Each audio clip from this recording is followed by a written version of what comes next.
Olá, eu sou Marcos Valério XR, no último dia de 2020 e tenho visto aí o pessoal de uma forma meio irônica, mas alguns até esperançosa, como se a passagem do ano tivesse algum significado especial em relação à melhora da situação.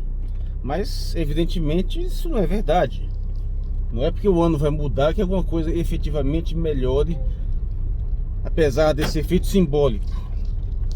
O fato é que sinto muito das más notícias, mas 2021 não vai ser melhor que 2020.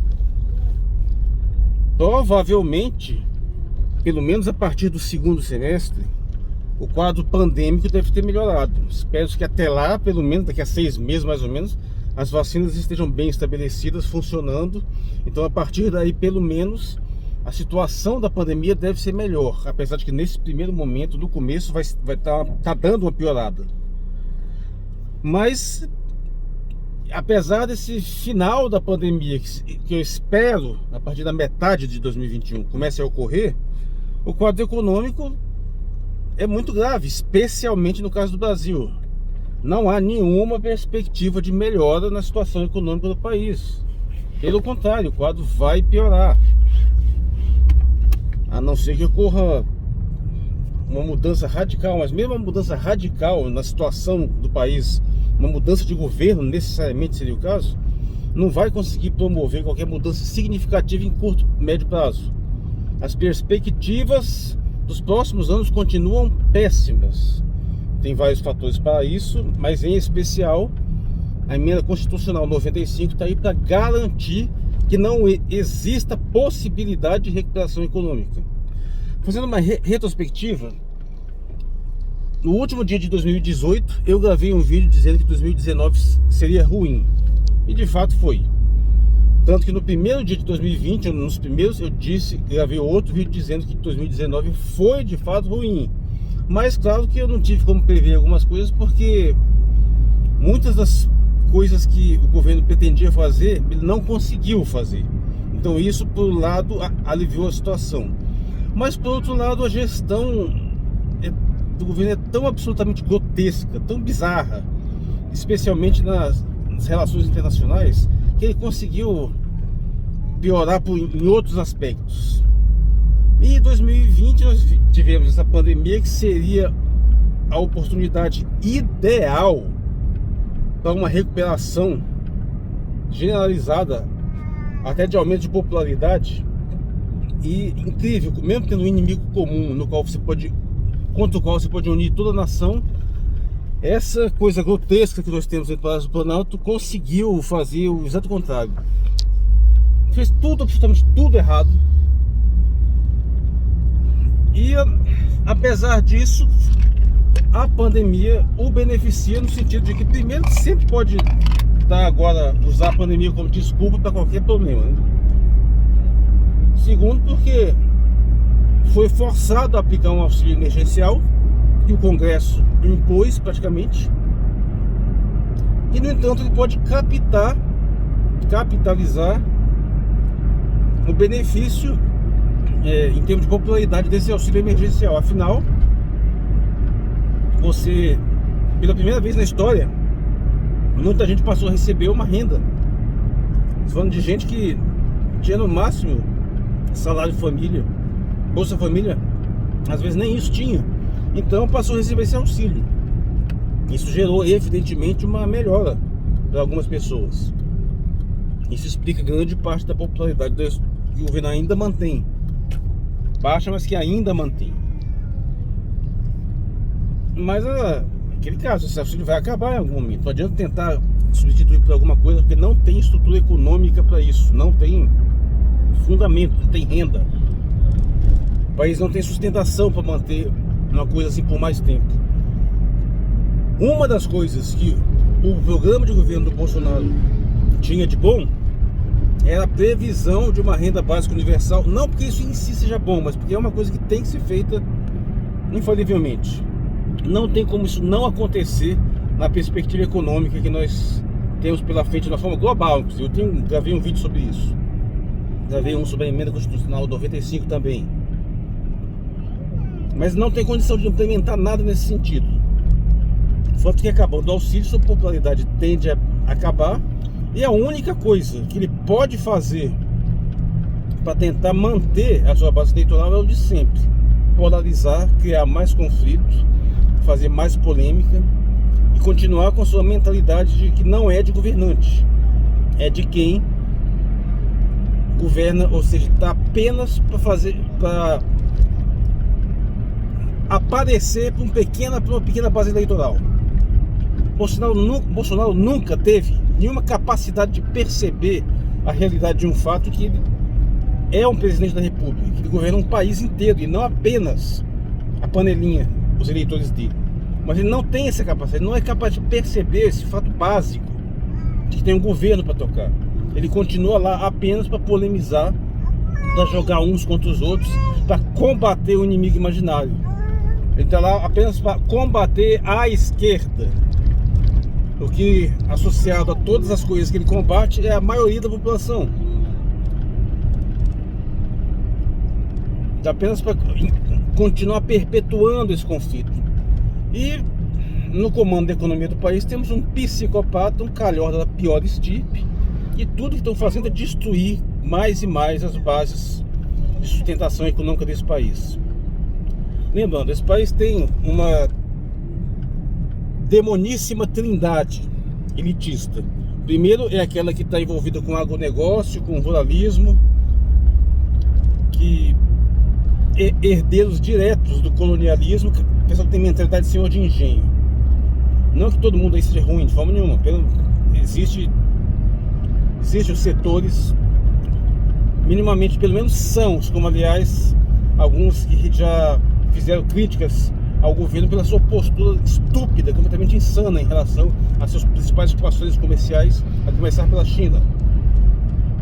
Mas o fato é que grande parte dessa elite ruralista, dessa elite do agronegócio, não tem nenhuma capacidade de sequer imaginar o país como outra coisa que um fazendão, uma colônia exportadora de alimentos.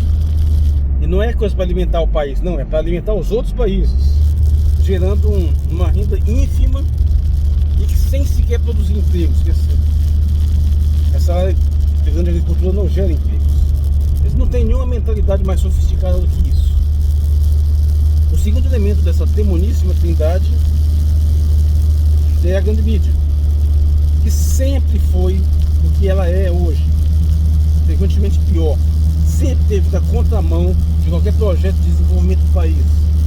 Sempre foi subserviente à potência estrangeira. E o terceiro elemento é o financismo. O sistema bancário, o sistema financeiro em geral, parasita como sempre foi.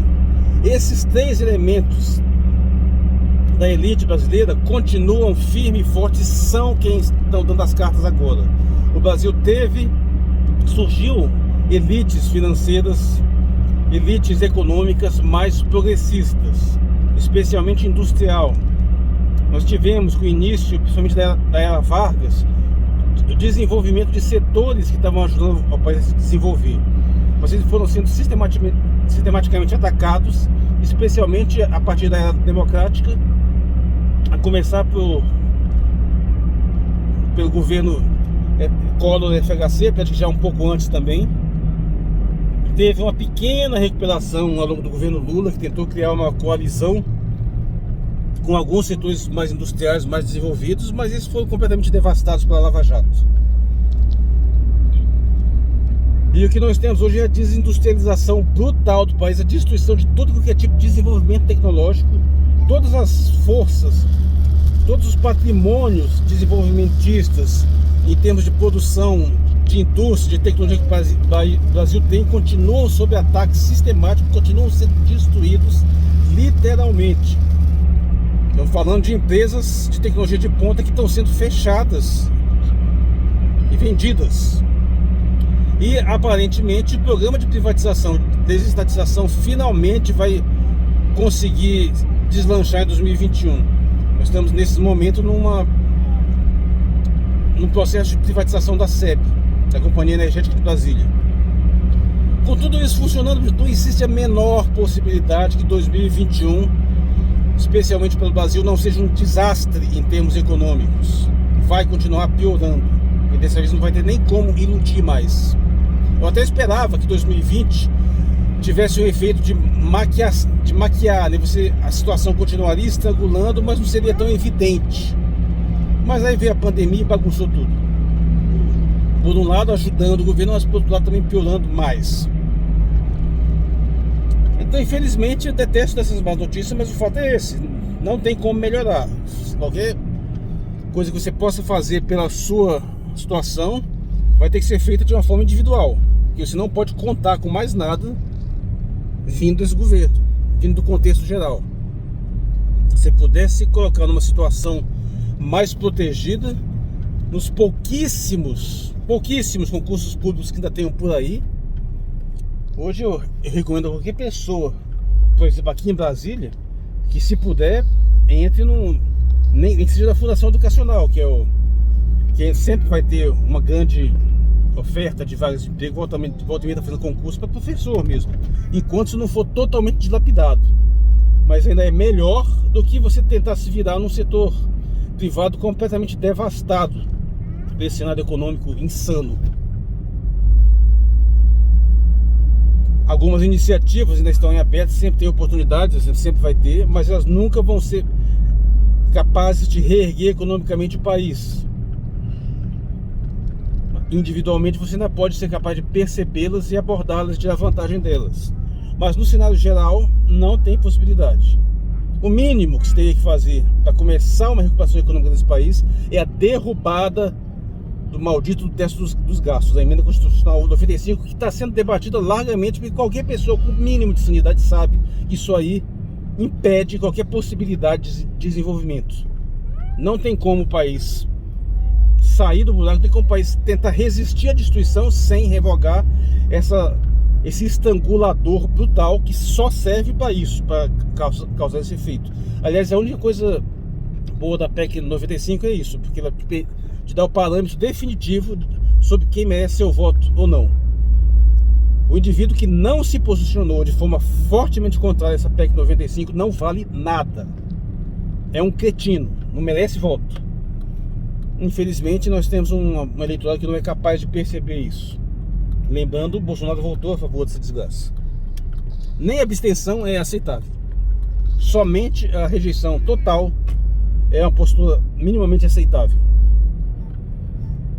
Talvez derrubem essa PEC, o pessoal está vendo que a situação é muito grave, mas mesmo que derrubem ela o mais rápido possível, ainda vai demorar para causar algum efeito minimamente sanador nessa economia. Mas a verdade no leitura é essa: 2021 não vai ser muito melhor que 2020. Sinto muito dar essa má notícia, apesar que nem sei se dá para chamar de notícia, isso é uma obviedade. Eu sou o Marcos Valério XR, no último dia do ano de 2020, dando essa... Muito obrigado pela atenção e sinto muito por esse final de ano tão trágico nesse sentido, mas temos que ser realistas, né?